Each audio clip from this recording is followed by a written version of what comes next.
Alright, look, look y'all. Uh, yeah, I'm on my Go Jazzy, but you can see there is hardly anyone in this Walmart. It's all fully stocked, and I'm telling you, there might be 10 people in the store.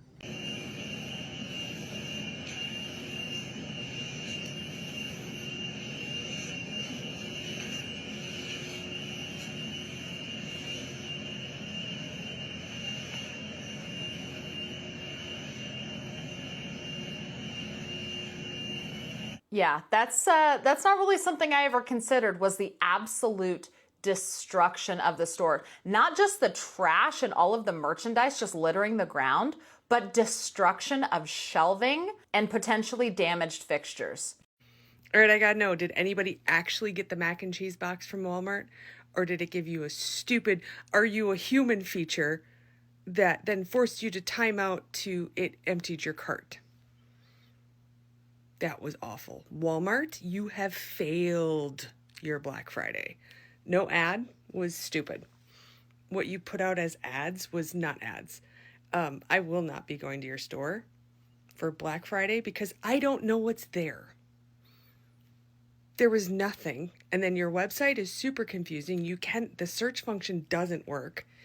You failed your Black Friday, Walmart. So when you don't get into Black tomorrow, I don't feel sorry for you. Do better. Wait, you're mad at Walmart for not advertising enough, so you could spend money you clearly don't have? That's backwards. Walmart stopped pushing ads because nobody's buying. Why waste millions on marketing when customers are broke? And let's be honest about why. Corporations got tax cuts, they raised prices anyway. Regulations got slashed, they lied about deals. Worker protections disappeared, wages flatlined. You wanted business-friendly policies. You got them. Businesses are doing great. Record profits, stock buybacks, executive bonuses. You're broke, desperately searching for deals that don't exist. Walmart doesn't owe you anything. They're following the money, and if you don't have it, they're not chasing you. Guys, I'm your Walmart bestie. I just pulled up at Walmart. It's 6 a.m. and I just wanted to see what was going on at my Walmart. I'm off today, but I have to bring y'all the news, the Walmart stuff, right? So I came to our Black Friday event and people was talking about boycotting and all that. So I was like, they not gonna boycott. Look, it's gonna be full when I go over there. The parking lot gonna be full now. You do see that cars are pulling in, but look at this parking lot. This is nothing like it used to be, guys. Remember the days? I think those days been gone anyways, but I was still expecting more than this. I mean, like, look at this parking lot. I am going to do a part 2. I am going to go to another Walmart that's like 10 minutes away. Feel like it'll be a little bit busier. And I'm going to go by Target's parking lot also. I live in a shopping hub. We got a lot of stores by my house. So, I mean, we probably got at least 4 Walmarts within 30 minutes of me. But this one is the one that I work at. I'm actually going to go in too. So, I'm going to finish this video when I go in. Bye, guys. Empty parking lots on Black Friday. That's not normal. That's historical. And she's shocked? This woman works at Walmart. She sees the prices every day. She watches customers put items back because they can't afford them. She's living inside the economic collapse and somehow still surprised by it. Here's what drives consumer spending. Disposable income. When people have money left over after bills, they shop. When they don't, they stay home. So what killed disposable income? Policies that prioritized corporate profits over worker wages. Trade policies that spiked costs on imported goods, deregulation that let companies merge, eliminate competition, and charge whatever they want. You voted for all of it, called it economic freedom. Now you're free. Free to be broke. Free to watch parking lots stay empty. Free to work retail jobs that don't pay enough to afford retail prices. This isn't a mystery. It's policy working exactly as designed.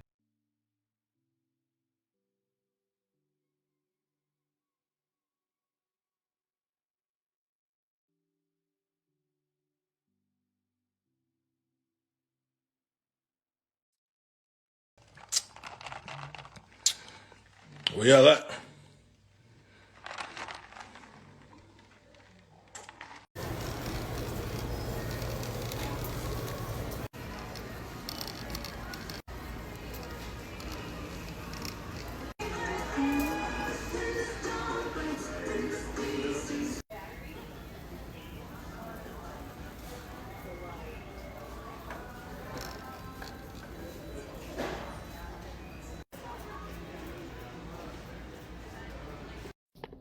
Now, I noticed this morning, I passed by a Walmart, a few other stores that usually be packed around this time of year because it's Black Friday.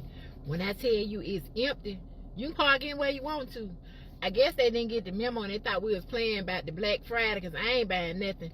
And at Thanksgiving dinner yesterday, let me tell you what the conversation was about. How to save money, how high everything is. My sister-in-law came from North Carolina. She said the average person for a decent apartment, like a one-bedroom, I think she said, or my niece said, $2,000 a month. So the topic of conversation at the dinner table yesterday was how to save money, how to pay off all your debts and like that. Ain't nobody talk about what they was gonna buy. Ain't nobody talk about the newest electronic item. Ain't nobody talk about no TVs, no nothing. Well, nobody talking about shopping. My mother-in-law ain't even coming this way today for shopping. I'm telling y'all. So I guess somewhere along the way, TikTok did not get the memo because every time I'm scrolling for the newest news so I can talk about some stuff. I ain't seen none but people trying to sell stuff. Guess what? And y'all didn't get the memo on TikTok. Everybody else did. Ain't nobody buying nothing. Ain't nobody buying nothing. We trying to pay our bills, pay our mortgages, pay our car notes, pay our insurance, these high-ass utility bills. This is the most honest thing I've heard all day. No performance, just reality. People sitting at Thanksgiving talking about survival. Not shopping, not new gadgets, just how to keep the lights on. That's what financial collapse looks like at ground level, when entire families are strategizing about debt instead of celebrating. And here's what nobody's connecting. This didn't just happen. Wages have been stagnant for decades while cost of living exploded. Housing, healthcare, education, food, everything tripled in price. Paychecks didn't. You voted for politicians who said corporate tax cuts would trickle down. They didn't. You voted for deregulation that let companies merge and eliminate competition.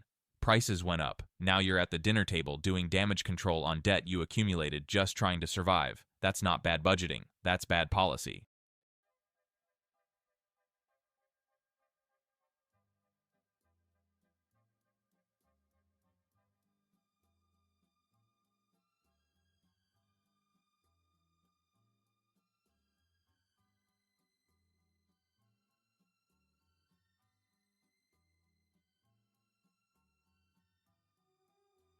Walmart being empty during Black Friday does not surprise me. Best Buy being empty during Black Friday does not surprise me. All these stores being empty during Black Friday does not surprise me. And the only people that's at fault are these companies because y'all have drove the prices up so high that consumerism can't keep up. And I never thought that we will ever see this day that consumerism wouldn't be able to keep up with the prices of things now. People have now realized that the deals that you guys are having are phony. People are realizing that you guys are marking up things before they go on sale. So then the sales price even ends up being higher than the actual price before Black Friday. She nailed it. This is the scam laid bare. Raise prices 30% in October.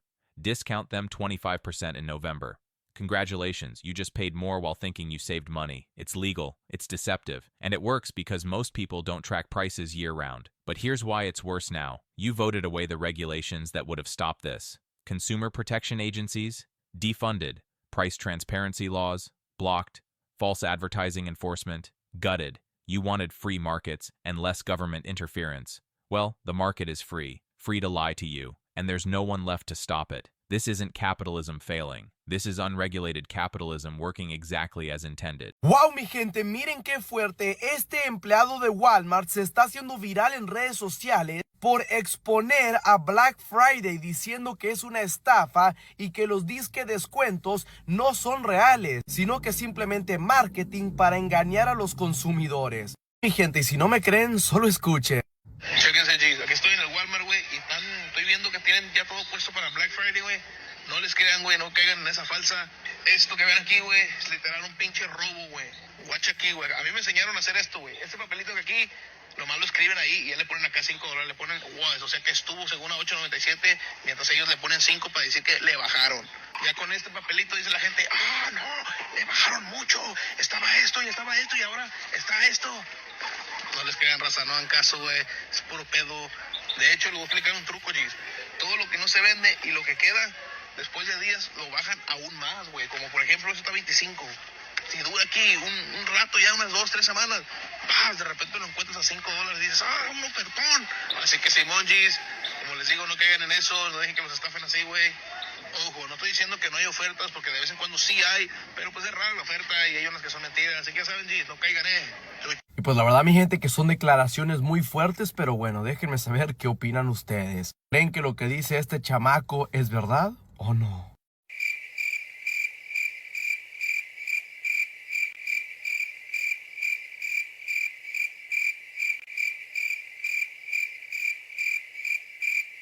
Entitled customers on Black Friday, let's go! Yeah, but every Black Friday sale that was out there was missed today because I locked mine in at 4:30 this morning. But because they don't pick them at 4:30 and it was a pickup for 2 o'clock. Yeah, so this woman is upset because she put in a pickup order at 4:30 in the morning for 2 p.m. the following day. She is now upset that some of her items were out of stock because the only way she tried to get the Black Friday deals was to place her pickup order at 4:30 in the morning. She is now confused that a Walmart worker did not come into work when the store was closed and pick out her order at 4:30 in the morning. She's like, well, now I've missed all the deals because I locked in my product at 4:30 in the morning.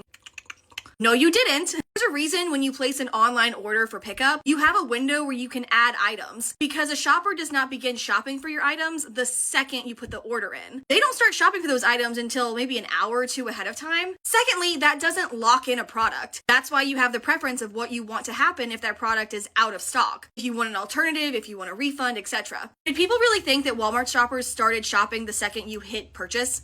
Walmart stores being empty on Black Friday was not a shocker to me. Best Buy being empty on Black Friday was not a shocker to me. None of these retail stores being empty on Black Friday surprised me, and they shouldn't have surprised you either.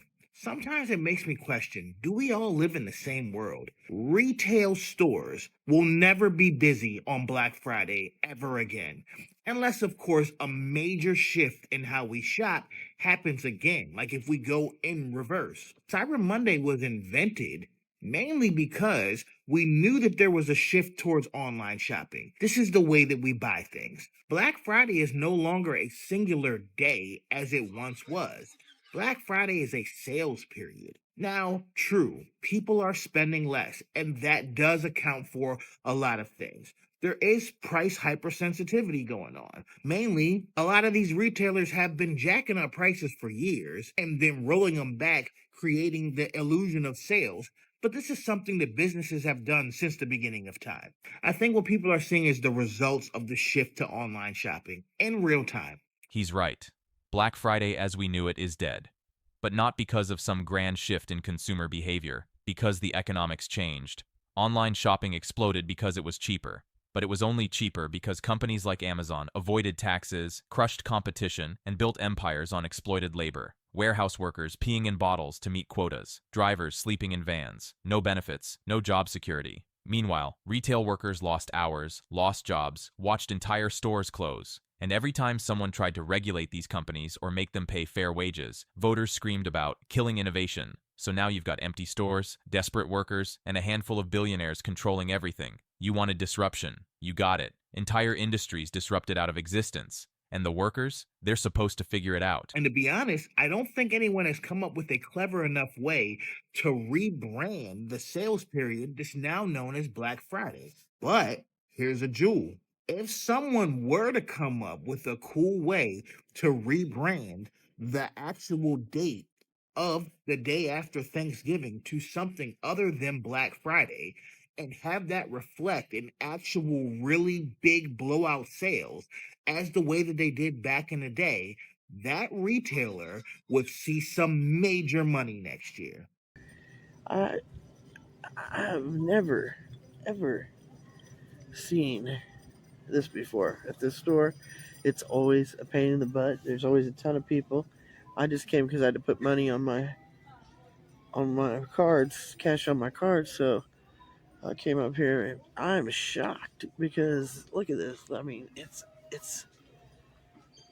there's no one. Look at this. Look, it's crazy. Watch this. Look, it's all beautiful. There's nobody here. Look, can you believe this? People mean business. They're not going to let our lives and our government be taken over, and they will boycott anyone that tries to take our rights away from us. Just like I'm seeing right here, and I'm so proud.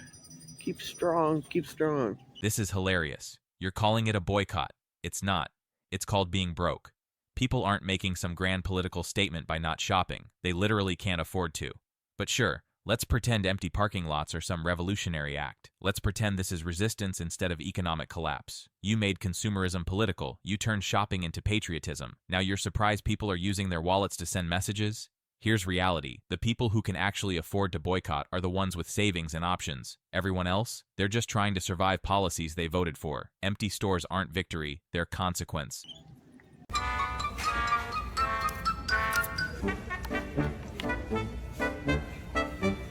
Buy one, get one 50% off. Everything. Kids eat free. 75% off in the entire store. Everything must go now. 80% off everything. Screw it. 90% off. Come and get whatever you want on us. Everything's free.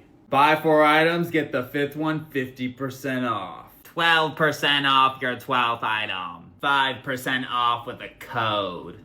Absolutely nothing. Buy chocolate, a Labubu, and a Hailey Bieber smoothie for $2 off your next purchase. You checked our site again. We still have nothing for you. $4 off your $400 purchase. Y'all might have got played this past Black Friday. Seriously. Shoppers are posting videos exposing the deals, and they ain't deals at all. This corporate mess is trending. Folks peeled back Target stickers. Trees were on sale for $122, but the regular price was $120. They marked it up to mark it down. Another shopper found a product marked $249 for Black Friday when the original tag was just $229. You paid more for the deal. The controversy is pure manipulation. Half the comments say it's just marketing, the other half screams fraud. This isn't marketing, it's actively lying, exploiting FOMO. Look at the guy at Lowe's who saw $14.98 for the deal and $14.98 for the normal price right behind the tag. They banked on you rushing. I've seen this before. A jacket I bought on sale was the same price a week later. They constantly move numbers. It's about tricking you to spend now. So, is this just shady capitalism we accept? Or is this fraud by concealing the actual price? Did y'all score a real deal this year? This is fraud. Let's call it exactly what it is. They're lying about the original price to trick you into thinking you're saving money. That's not marketing strategy. That's deception. In other countries, this is illegal. The UK requires items to be sold at the original price for a minimum period before claiming a discount. Australia has similar laws. They actually enforce consumer protection. But here, Wild West. Because we gutted those protections. We defunded the FTC. We cut enforcement budgets. We let corporations write the rules. And who pushed for that? Who voted for politicians claiming regulations were killing business? The same people now getting scammed at Target. You wanted less government interference. Congratulations. Now corporations lie to your face and nobody stops them. That's not freedom. That's abandonment. Or did you fall for the sticker game? Entitled customers on Black Friday, let's go! Yeah, but every Black Friday sale that was out there was missed today because I locked mine in at 4:30 this morning. But because they don't pick them at 4:30 and it was a pickup. Yeah, so this woman is upset because she put in a pickup order at 4:30 in the morning for 2 p.m. the following day. She is now upset that some of her items were out of stock because the only way she tried to get the Black Friday deals was to place her pickup order at 4:30 in the morning. She is now confused that a Walmart worker did not come into work when the store was closed and pick out her order at 4:30 in the morning. She's like, well, now I've missed all the deals because I locked in my product at 4:30 in the morning. No, you didn't. There's a reason when you place an online order for pickup, you have— The entitlement is breathtaking. She genuinely expected a worker to come in during closed hours just for her order. This is what happens when you treat workers like servants instead of people. When you vote against minimum wage increases, when you oppose unions, when you say, if they don't like it, get a better job. You created a culture where workers are disposable, where they're expected to sacrifice everything for poverty wages, where screaming at teenagers over prices you didn't set becomes acceptable behavior. Now you're confused they won't bend over backwards for you? Retail workers are underpaid and overworked. Many of them voted for better protections. But the customers? They voted against it, said it would hurt small business or raise prices. Prices went up anyway. Workers still make nothing, and you still expect perfection. So here's what we learned. Empty stores on Black Friday aren't a mystery. They're a mirror, reflecting back every economic choice made over the past decade. Corporations got tax cuts. They raised prices anyway. Regulations got slashed. Companies lied about deals. Worker protections disappeared. Wages stayed flat. Everything got more expensive. Nobody made more money. And now, people can't afford to shop. Not because of boycotts. Not because of politics. Because the math doesn't work anymore. You can't gut consumer protections and then act surprised when consumers get scammed. You can't suppress wages and wonder why spending collapsed. You can't prioritize corporate profits over everything else and expect the economy to work for regular people. This isn't happening to anyone. This is cause and effect, policy and consequence. So when you're standing in empty parking lots wondering where everyone went, look at what you voted for. Look at what you supported. Look at the policies you cheered. The answer's right there. Drop a comment. Are you shopping this year, or are you finally seeing through it? Hit that like button, share this with someone who needs to hear it, and subscribe. Because this economic reality check, it's just getting started.